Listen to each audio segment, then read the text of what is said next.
Hi friends, this is Venkatesh Devasani. ఈరోజు target TGPSC group 1 ప్రిలిమ్స్కు సంబంధించినటువంటి ముఖ్యమైనటువంటి కరెంట్ అఫైర్స్ ప్రశ్నలని ఈ యొక్క వీడియోలో డిస్కస్ చేస్తున్నాం.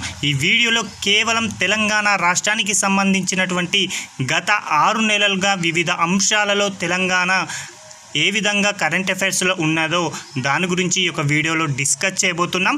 అందులో భాగంగా ఈరోజు మొదటి ప్రశ్న చూడండి. ఇటీవల తెలంగాణ రాష్ట్ర ముఖ్యమంత్రి యనమల రేవంత్ రెడ్డి గారు ఆవిష్కరించినటువంటి బంజారా చరిత్ర అనేటువంటి పుస్తక రచయిత ఎవరు అని అడుగుతున్నారండి. చాలా ఇంపార్టెంట్. పుస్తకాలపైన 1 నుంచి 2 మార్కులు రావడానికి అవకాశం ఉంది.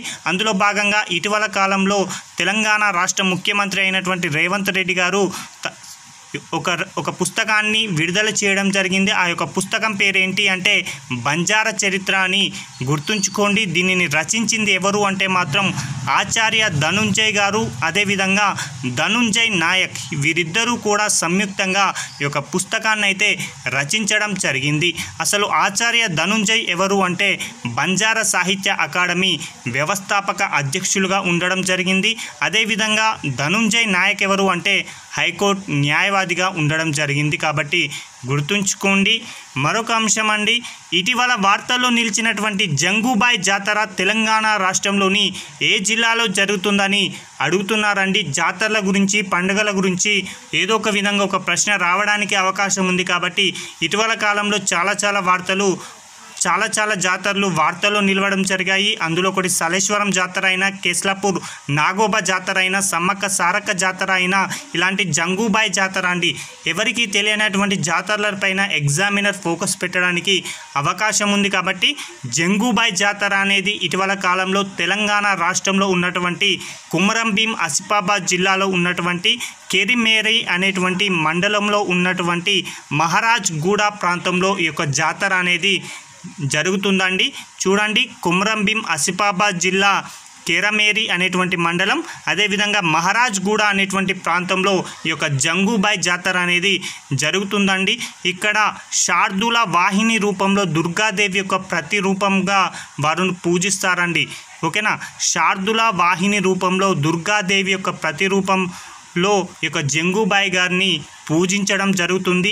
ఈ యొక్క జాతర ఎప్పుడు జరుగుతుందంటే పుష్యమాసంలో దాదాపుగా నెల రోజుల పాటు ఈ యొక్క జాతర జరుగుతుంది. కాబట్టి జంగూబాయ్ జాతర ఎక్కడ అంటే మాత్రం ఆసిఫాబాద్ జిల్లా అని గుర్తుంచుకుంటే సరిపోతుంది. ఇక మూడో ప్రశ్న అండి, ఇటీవల కొత్త తెలంగాణ చారిత్ర బృందం సభ్యులు భక్త రామదాస్ యొక్క విగ్రహాన్ని ఎక్కడ గుర్తించారని అడుగుతున్నారండి. భక్త రామదాస్ గారి యొక్క విగ్రహాన్ని ఇటీవల కాలంలో తెలంగాణ కొత్త చారిత్రల బృందము ఖమ్మం జిల్లా నేలకొండపల్లి పోలీస్ స్టేషన్ ఆవరణంలో ఒక రావి చెట్టు కింద ఈ యొక్క విగ్రహాన్ని అయితే కనుగొనడం జరిగింది. కాబట్టి గుర్తుంచుకోండి, భక్త రామదాస్ అంటే ఏ జిల్లా గుర్తుకు రావాలి అంటే ఖమ్మం జిల్లా అని గుర్తుంచుకుంటే సరిపోతుంది. ఇక నాలుగో ప్రశ్న అండి, ఇటీవల తెలంగాణ రాష్ట్ర ప్రభుత్వం ప్రవేశపెట్టినటువంటి ఓటాన్ అకౌంట్ బడ్జెట్లో 6 గ్యారంటీల పథకంకి ఎంత మొత్తం కేటాయించారని అడుగుతున్నారండి. చాలా ఇంపార్టెంట్ అండి. తెలంగాణ రాష్ట్ర ప్రభుత్వం అత్యంత ప్రతిష్టాత్మకంగా 6 గ్యారంటీల పథకాన్ని అమలు చేస్తుంది. ఈ యొక్క పథకానికి ఎంత కేటాయించారు? ఈ యొక్క 6 గ్యారంటీల పథకాన్ని హామీగా ఉంచుకునే కాంగ్రెస్ గవర్నమెంట్ అధికారంలోకి రావడం జరిగింది. కాబట్టి ఈ 6 గ్యారంటీలని కాంగ్రెస్ పార్టీ అత్యంత ప్రతిష్టాత్మకంగా తీసుకుంది. కాబట్టి రాబోయే ఏ ఎగ్జామ్లో అయినా ఈ యొక్క 6 గ్యారంటీల పైన ప్రశ్న ఏ విధంగా అయినా రావడానికి అవకాశం ఉంది. కాబట్టి క్లియర్గా చదువుకొని వెళ్ళండి. కంపల్సరిగా 1 మార్క్ ఈ యొక్క 6 గ్యారంటీల పథకం పైన రావడానికి అవకాశం ఉంది. అయితే తెలంగాణ రాష్ట్ర ప్రభుత్వం ఓటాన్ అకౌంట్ బడ్జెట్ని ప్రవేశపెట్టిందండి. సాధారణ ఎన్నికలు అనేవి 2024లో 18వ లోక్సభ ఎన్నికలు జరుగుతున్న తరుణంలో ఈ యొక్క పూర్తిస్థాయి బడ్జెట్ని అయితే తెలంగాణ రాష్ట్ర గవర్నమెంట్ ప్రవేశపెట్టలేదు. అదే తరుణంలో కేంద్రంలో ఓటాన్ అకౌంట్ బడ్జెట్ని ప్రవేశపెట్టారు. రాష్ట్రంలో కూడా ఓటాన్ అకౌంట్ బడ్జెట్ అంటే తాత్కాలిక బడ్జెట్ని ప్రవేశపెట్టారు. అందులో భాగంగా 2024-25 ఆర్థిక సంవత్సరానికి సంబంధించి 2,75,891 కోట్ల బడ్జెట్తో తెలంగాణ రాష్ట్ర బడ్జెట్ని ప్రవేశపెట్టడం జరిగింది. ఇందులో 6 గ్యారంటీల పథకానికి 53,196 కోట్లు అండి. చాలా చాలా ఇంపార్టెంట్. 6 గ్యారంటీల పథకానికి 53,196 కోట్లని కేటాయించడం జరిగింది. అదేవిధంగా వ్యవసాయ రంగానికి 19,746 కోట్లు కేటాయించారు. అదేవిధంగా 6 గ్యారంటీల పథకంలో ఉప పథకమైనటువంటి మహాలక్ష్మి పథకానికి 300 కోట్లని కేటాయించడం జరిగింది. అదేవిధంగా మూసీ ప్రాజెక్టుకి 1000 కోట్లు కేటాయించారండి. ఒక్కసారిగా బడ్జెట్ను చదువుకోండి. గ్రూప్ 1 ప్రిలిమ్స్కు సంబంధించి చాలా చాలా ఇంపార్టెంట్. వివిధ రంగాలకి ఎంత మొత్తం కేటాయించారనేది ఎగ్జామ్ పాయింట్ ఆఫ్ వ్యూలో అడుగుతారు. ఈ యొక్క బడ్జెట్కు సంబంధించిన వీడియో మన యూట్యూబ్ ఛానల్లో ఉంది కాబట్టి ఒక్కసారి ఆ బడ్జెట్ వీడియోనైతే చూడండి. మరొక ప్రశ్న అండి, హైదరాబాద్లో ఉన్నటువంటి ఎన్టీఆర్ స్టేడియంలో ఇటీవల 8వ జాతీయ పుస్తక ప్రదర్శన నిర్వహించడం జరిగింది అని అడుగుతున్నారండి. ఇటీవల కాలంలో తెలంగాణ రాష్ట్ర ప్రభుత్వం అత్యంత ప్రతిష్టాత్మకంగా ఈ యొక్క బుక్ ఫేర్ని అయితే నిర్వహించడం జరిగింది. అది ఎక్కడ నిర్వహించిందంటే ఎన్టీఆర్ స్టేడియంలో అని గుర్తుంచుకోండి. ఇది 36వ బుక్ ఎడిషన్ అని గుర్తుంచుకుంటే సరిపోతుంది. దీనిని 2024 ఫిబ్రవరి 9 నుంచి 19 వరకు నిర్వహించడం జరిగింది. ఎక్కడ నిర్వహించారంటే ఎన్టీఆర్ స్టేడియం అండి, హైదరాబాద్ అని గుర్తుంచుకోండి. దీన్ని నిర్వహించింది హైదరాబాద్ బుక్ ఫేర్ సొసైటీ అని గుర్తుంచుకోండి. దీని యొక్క ప్రాంగణ వేదికగా గద్దర్ గారి యొక్క పేరునైతే పెట్టడం జరిగిందండి. ఇటీవల కాలంలో గద్దర్ గారు కన్నుమూయడం జరిగింది కాబట్టి గద్దర్ గారు లాంటి ఒక గొప్ప గాయకుడిని కోల్పోవడం చాలా వరకు దురదృష్టకరం. అలాంటి గొప్ప నాయకుడిని స్మరించుకోవడం కోసం గద్దర్ గారి యొక్క జయంతి జనవరి 31వ తేదీని అధికారికంగా జరపాలని తెలంగాణ రాష్ట్ర ప్రభుత్వం నిర్ణయించుకుంది. కాబట్టి గద్దర్ గారి జయంతి ఎప్పుడు అంటే జనవరి 31 అని గుర్తుంచుకోండి. ఎగ్జామ్ పాయింట్ ఆఫ్ వ్యూలో గద్దర్ గారి పైన ప్రశ్నలు రావడానికి అవకాశం ఉంది. గద్దర్ గారు రాసిన పాటలు ఏంటిది, అతను ఏ సభలో ఏ పాటలు పాడడం జరిగింది అనే అంశాలని గుర్తుంచుకోండి. చాలా చాలా ఇంపార్టెంట్ అండి. ఇక 6వ ప్రశ్న అండి, ఇటీవల నేషనల్ క్వాలిటీ అష్యూరెన్స్ స్టాండర్డ్ సర్టిఫికేట్ను పొందినటువంటి తెలంగాణ ప్రభుత్వ దవాఖానలు ఏవి అని అడుగుతున్నారండి. ఇటీవల కాలంలో ఉమ్మడి కరీంనగర్ జిల్లాకు సంబంధించినటువంటి 3 PHCలకు అష్యూరెన్స్ స్టాండర్డ్ సర్టిఫికేట్ అనేది రావడం జరిగింది. అందులో ఒకటి వచ్చేసి మానకొండూరు మండలానికి సంబంధించి అన్నారం హెల్త్ వెల్నెస్ సెంటర్ అండి. చాలా చాలా important. Annaram health wellness centre వారు, ఇది ఉమ్మడి కరీంనగర్, ప్రస్తుత కరీంనగర్ జిల్లాలో ఉంది, మానకొండూరు మండలంలో ఉంది కాబట్టి దానికి రావడం జరిగింది. మరొకటి దొంతాపూర్ హెల్త్ వెల్నెస్ సెంటర్ అండి, హెల్త్ వెల్నెస్ సెంటర్కి రావడం జరిగింది. అది ప్రస్తుతం జగిత్యాల జిల్లాలో ఉంది. అదేవిధంగా జూలపల్లి PHC అండి, జూలపల్లి PHC ఇది ప్రస్తుతం పెద్దపల్లి జిల్లాలో ఉండడం జరిగింది కాబట్టి గుర్తుంచుకోండి. చాలా చాలా ఇంపార్టెంట్. ఇక 7వ ప్రశ్న అండి, ఇటీవల తెలంగాణ రాష్ట్రం నుంచి ప్రసాద్ పథకంలో ఏ దేవాలయాలు చేరాయని అడుగుతున్నారండి. 2023-24 సంవత్సరానికి సంబంధించి కేంద్ర ప్రభుత్వం ప్రారంభించిన అంటే గతంలో ప్రారంభించినటువంటి ప్రసాద్ స్కీమ్లోకి 2023-24 సంవత్సరానికి సంబంధించి తెలంగాణ రాష్ట్రం నుంచి ఒక దేవాలయానికి చోటు దక్కిందండి. ఆ దేవాలయం ఎక్కడ ఉందంటే హైదరాబాద్ అని గుర్తుంచుకోండి. ఆ దేవాలయం పేరేంటి అంటే బల్కంపేట ఎల్లమ్మ దేవాలయం అండి. ఇక్కడ ఎవరు ఉంటారు అంటే మాత్రం పరశురాముని తల్లి అయినటువంటి రేణుకాదేవి యొక్క అవతారమే ఎల్లమ్మ కాబట్టి బల్కంపేట ఎల్లమ్మ దేవాలయానికి ఇటీవల కాలంలో ప్రసాద్ స్కీమ్లో చోటు దక్కడం జరిగింది. నేటి వరకు తెలంగాణ రాష్ట్రం నుంచి ఎన్ని దేవాలయాలకు ప్రసాద్ స్కీమ్లో చోటు దక్కింది అంటే 3 దేవాలయాలని గుర్తుంచుకోండి. ఈ యొక్క బల్కంపేట ఎల్లమ్మ దేవాలయాన్ని కలుపుకుంటే 4 దేవాలయాలండి. అందులో భాగంగా జోగులాంబ గద్వాలలో ఉన్నటువంటి ఆలంపూర్ దేవాలయం 2020-21 గాను, అదేవిధంగా రామప్ప దేవాలయం 2022-23 గాను, అదేవిధంగా భద్రాద్రి ఆలయం 2022-23 గాను, అదేవిధంగా బల్కంపేట ఆలయం 2023-24 గాను ఈ యొక్క ప్రసాద్ స్కీమ్లో చేరడం జరిగింది కాబట్టి గుర్తుంచుకోండి. చాలా చాలా ఇంపార్టెంట్.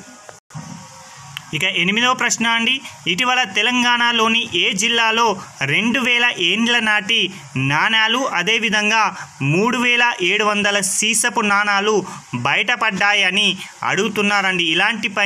ఇలాంటి వాటిపైన ఎగ్జామినర్ ఫోకస్ పెట్టడానికి అవకాశం ఉంది కాబట్టి చూడండి. 2023-24 సంవత్సరంలో తెలంగాణ రాష్ట్రంలో ఉన్నటువంటి సూర్యాపేట జిల్లా పనిగిరి అనేటువంటి గ్రామంలో దాదాపుగా 2000 ఏళ్ల నాటి నాణాలు అనేవి బయటపడడం జరిగింది. అదేవిధంగా 3700 సీసపు నాణేలు కూడా బయటపడడం జరిగింది. అయితే ఈ యొక్క 3700 సీసపు నాణేలు అనేవి మహాతలవర్లవి అని గుర్తించడం జరిగిందండి. ఎవరి ఇవి 3700 సీసపు నాణాలు అంటే మహాతలవరులే అని గుర్తించారు. అయితే వీరెవరు అంటే మాత్రం శాతవాహనుల సామంతులని గుర్తుంచుకుంటే సరిపోతుంది. కాబట్టి సూర్యాపేట జిల్లా పనిగిరిలో 2000 ఏళ్ల నాటి నాణాలు అదేవిధంగా 3700 సీసపు నాణాలు బయటపడడం జరిగాయి. అవి ఎవరికి సంబంధించినవంటే మహాతలవర్లు అని గుర్తుంచుకోండి. ఇక 9వ ప్రశ్న, తెలంగాణ అమర్నాథ్ యాత్రగా గుర్తింపు పొందినటువంటి సలేశ్వరం జాతర ఎక్కడ జరుగుతుంది లేదా ఎక్కడ జరిగింది అని అడుగుతాడండి. తెలంగాణ అమర్నాథ్ యాత్రగా పేరొందినటువంటి సలేశ్వరం జాతర 2024 ఏప్రిల్ 22 నుంచి 24 వరకు నాగర్ కర్నూలు జిల్లాలో ఉన్నటువంటి నల్లమల్ల అడవుల్లో 3 రోజుల పాటు ఈ జాతర అనేది సాగడం జరిగింది. కాబట్టి గుర్తుంచుకోండి, ఇక్కడ ప్రశ్నలు తెలంగాణ అమర్నాథ్ అంటే సలేశ్వరం జాతర అని గుర్తుంచుకోండి. అది ఎక్కడ జరుగుతుంది అంటే నాగర్ కర్నూలు జిల్లా అని గుర్తుంచుకుంటే సరిపోతుంది.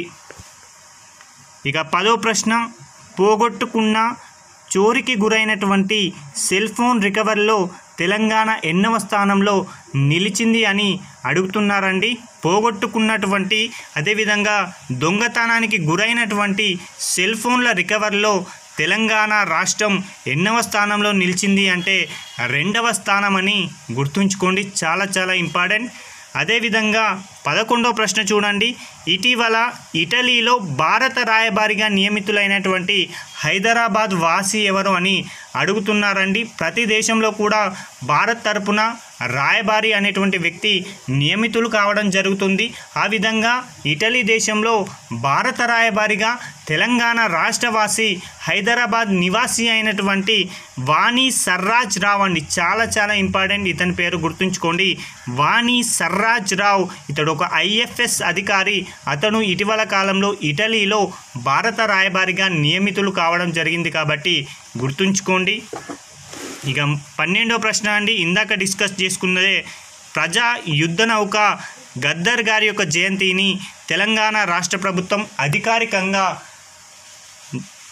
అధికారిక జయంతిగా వేడుకలను నిర్వహించాలని నిర్ణయించుకుంది. కాబట్టి గద్దర్ గారి యొక్క జయంతి ఎప్పుడు అని ఎగ్జామ్ పాయింట్ ఆఫ్ వ్యూ ఈ విధంగా ప్రశ్న రావడానికి అవకాశం ఉంది. కాబట్టి జనవరి 31వ తేదీ అని గుర్తుంచుకోండి. ప్రతి సంవత్సరం కూడా జనవరి 31వ తేదీ అంటే గద్దర్ గారి జయంతి అని గుర్తుంచుకోండి. అయితే ఇక నుంచి గతంలో ఉమ్మడి ఆంధ్రప్రదేశ్లో అత్యుత్తమ కళాకారులకు ఇచ్చేటువంటి అవార్డ్ నంది అవార్డ్. అలాంటి నంది అవార్డ్ స్థానంలో గద్దర్ పురస్కారాలని ప్రవేశపెట్టాలని, గద్దర్ గారి పేరిట ఈ యొక్క పురస్కారాలను అందించాలని తెలంగాణ రాష్ట్ర ప్రభుత్వం నిర్ణయించడం జరిగింది. కాబట్టి ఈ యొక్క అంశాన్ని కూడా గుర్తుంచుకోండి. 13వ ప్రశ్న అండి, ఇటీవల తెలంగాణ రాష్ట్ర ప్రభుత్వం పద్మ అవార్డు గ్రహీతలకి ఎంత మొత్తం నగదు పారితోషికం మరియు పెన్షన్ను అందించే సదుపాయాన్ని కల్పించిందని అడుగుతున్నారండి. 2024 సంవత్సరంలో తెలంగాణ రాష్ట్రం నుంచి కేంద్ర ప్రభుత్వం ఇచ్చేటువంటి అత్యున్నత పౌర పురస్కారాలలో 4వది అయినటువంటి 3వది అయినటువంటి 2వది అయినటువంటి అంటే పద్మవిభూషణ్, పద్మభూషణ్, పద్మశ్రీ ఇలాంటి పద్మ అవార్డు గ్రహీతలు ఎవరైతే ఉంటారో అలాంటి వారికి పెన్షన్ సదుపాయాన్ని కల్పిస్తాం. అదేవిధంగా కొంత మొత్తంగా నగదు పారితోషికాన్ని కూడా ఇటీవల కాలంలో తెలంగాణ ప్రభుత్వం రేవంత్ రెడ్డి గారి యొక్క సర్కార్ అందించడం జరిగింది. అయితే 2024 సంవత్సరంలో తెలంగాణ రాష్ట్రం నుంచి 5గురికి పద్మ అవార్డులు అనేవి రావడం జరిగింది. మొదటగా వారికి ప్రతి ఒక్కరికి కూడా 25 లక్షల రూపాయల ఆర్థిక సహాయాన్ని గవర్నమెంట్ అందించడం జరిగింది. అదేవిధంగా ప్రతి నెల కూడా వారికి 25,000 పెన్షన్ సదుపాయాన్ని, అంటే గతంలో పొందిన పద్మ అవార్డు గ్రహీతలకి అదేవిధంగా ప్రస్తుత అవార్డు గ్రహీతలకు కూడా ఈ యొక్క 25,000 పెన్షన్ సదుపాయాన్ని తెలంగాణ రాష్ట్రం కల్పించడం జరిగింది. కాబట్టి ఈ యొక్క అంశం కూడా ఎగ్జామ్ పాయింట్ ఆఫ్ వ్యూలో చాలా చాలా ఇంపార్టెంట్. ఇక 14వ ప్రశ్న అండి, ఇటీవల 55వ ఐరాస మానవ హక్కుల మండలి సమావేశంలో భారత్ తరపున ప్రసంగించినటువంటి తెలంగాణ వాసి ఎవరు అని అడుగుతున్నారండి. ఐక్యరాజ్య సమితి యొక్క 55వ ఐరాస మానవ హక్కుల మండలి సమావేశంలో 2024 మార్చిలో జెనీవాలో జరిగినటువంటి ప్రపంచ మానవ హక్కుల సమావేశంలో వాతావరణ మార్పు అదేవిధంగా ఆహార భద్రత అంశంపైన తెలంగాణ రాష్ట్రానికి సంబంధించి ప్రత్యేకంగా వికారాబాద్ జిల్లాకు సంబంధించినటువంటి మెట్టు సాయి సంపత్ అనేటువంటి వ్యక్తి ప్రసంగించారండి. ఈ ప్రశ్న ఈసారి ఎక్స్పెక్ట్ చేయవచ్చు కాబట్టి అతని పేరును గుర్తుంచుకోండి. మెట్టు సాయి సంపత్ అనేటువంటి వ్యక్తి 55వ ఐరాస మానవ హక్కుల మండలి సమావేశం అనేది జెనీవాలో జరిగితే ఆ యొక్క సమావేశంలో వాతావరణ మార్పు అదేవిధంగా ఆహార భద్రత అంశంపైన ప్రసంగించారు. చాలా చాలా ఇంపార్టెంట్ అండి. మెట్టు సాయి సంపత్ కుమార్, వికారాబాద్ జిల్లా. ఇక ఈరోజు చివరి ప్రశ్న అండి, ఇటీవల రక్తహీనత లేని తెలంగాణ అంటే ఎనీమియా ముక్త్ తెలంగాణ కార్యక్రమాన్ని ఇటీవల తెలంగాణ రాష్ట్ర ప్రభుత్వం ఎక్కడ ప్రారంభించిందని అడుగుతున్నారండి. సంగారెడ్డి జిల్లా చౌట్కూర్ మండలం శివంపేట ప్రభుత్వ స్కూల్లో ఈ యొక్క కార్యక్రమాన్ని అయితే ప్రారంభించారండి. చాలా చాలా ఇంపార్టెంట్. సంగారెడ్డి జిల్లా చౌట్కూర్ మండలం శివంపేట గవర్నమెంట్ స్కూల్లో ఈ యొక్క రక్తహీనత లేని తెలంగాణ అంటే ఎనీమియా ముక్త్ తెలంగాణని ప్రారంభించారు. అది ఎప్పుడు ప్రారంభించారు అంటే 2024 జనవరి 24వ తేదీ అని గుర్తుంచుకోండి. జనవరి 24 వచ్చేసి జాతీయ బాలికా దినోత్సవం అండి. చాలా చాలా ఇంపార్టెంట్. జనవరి 24 అనేది జాతీయ బాలికా దినోత్సవం. అలాంటి బాలికా దినోత్సవం రోజునే ఈ యొక్క ఎనీమియా ముక్త్ తెలంగాణ కార్యక్రమాన్ని తెలంగాణ ప్రభుత్వం ప్రారంభించడం జరిగింది. తెలంగాణ రాష్ట్రం తరపున ఈ యొక్క కార్యక్రమాన్ని ఎవరు ప్రారంభించారంటే ప్రస్తుత తెలంగాణ రాష్ట్ర వైద్య ఆరోగ్య శాఖ మంత్రి అదేవిధంగా సైన్స్ అండ్ ఇంజనీరింగ్ అంటే సైన్స్ అండ్ టెక్నాలజీ శాఖ మంత్రి వర్యులు అయినటువంటి దామోదర్ రాజనరసింహ గారు ఈ యొక్క కార్యక్రమాన్ని ప్రారంభించారండి. ఈ యొక్క కార్యక్రమం చాలా చాలా ఇంపార్టెంట్. ఇవన్నీ ఈ రోజుకు సంబంధించినటువంటి ముఖ్యమైనటువంటి కరెంట్ అఫైర్స్. కేవలం తెలంగాణ రాష్ట్రానికి సంబంధించి ఇటీవల వార్తల్లో నిలిచిన అంశాలను ఆధారంగా చేసుకొని వాటిని మీకు ప్రశ్న రూపంలో తీసుకురావడం జరిగింది. కాబట్టి గుర్తుంచుకోండి, ఇక్కడి నుంచి 1 లేదా 2 మార్కులు రావడానికి అవకాశం ఉంది. ఈ యొక్క పీడిఎఫ్ అనేది మన టెలిగ్రామ్ ఛానల్లో అందుబాటులో ఉంటుంది సాయంత్రం 5 గంటల తర్వాత. కాబట్టి గుర్తుంచుకోండి. Thank you.